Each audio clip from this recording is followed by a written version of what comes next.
Thodupuzha lions ക്ലബിന്റെ നേതൃത്വത്തിൽ നടത്തിവന്ന ഓണാഘോഷ പരിപാടികൾ സമാപിച്ചു.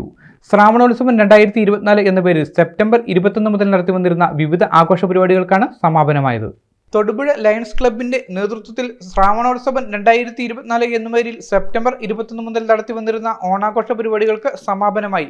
21 തീയതി ശനിയാഴ്ച ക്രിക്കറ്റ്, ഫുട്ബോൾ, ബാസ്കറ്റ്ബോൾ, വടംവലി എന്നീ മത്സരങ്ങളോടെയായിരുന്നു ഓണാഘോഷങ്ങളുടെ തുടക്കം. തുടർന്ന് 28 തീയതി വരെ ക്ലബ് ഹാളിൽ ആരംഭിച്ച ഷട്ടിൽ, ടേബിൾ ടെന്നീസ് തുടങ്ങിയ ഇൻഡോർ മത്സരങ്ങൾ സമാപന ദിവസത്തെ വടംവലിയോടെ സമാപിച്ചു. മാവേലിയെ വരവേൽക്കാൻ 50-ൽ പരം വനിതകൾ അണിനിരുന്ന മെഗാ തിരുവാതിര ഈ വർഷത്തെ ഓണാഘോഷ പരിപാടിയുടെ പ്രധാന സവിശേഷതയായിരുന്നു. സമാപനത്തിനോട് അനുബന്ധിച്ച് നടന്ന സമ്മേളനത്തിൽ മഹാബലി തമ്പുരാൻ ഓണസന്ദേശം നൽകി.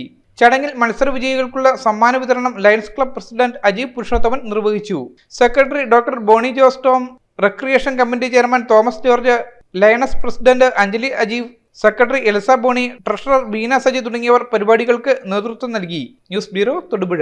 ലൈറ്റ് വെയ്റ്റ് ആഭരണങ്ങളുടെ വിപുലമായ കളക്ഷൻസ്. പഴയ ആഭരണങ്ങൾക്ക് ഏറ്റവും ഉയർന്ന വില നൽകുന്നു. പണയത്തിലിരിക്കുന്ന ആഭരണങ്ങൾ തിരികെ എടുത്ത് വിൽക്കുവാൻ സഹായിക്കുന്നു. Exchange offer. പഴയ ആഭരണങ്ങൾക്ക് പകരം പുതിയ ആഭരണങ്ങൾ സ്വന്തമാക്കാനുള്ള സുവർണ അവസരം. Perunnilam jewellers, Kanjiramattam junction, market road, Thodupuzha.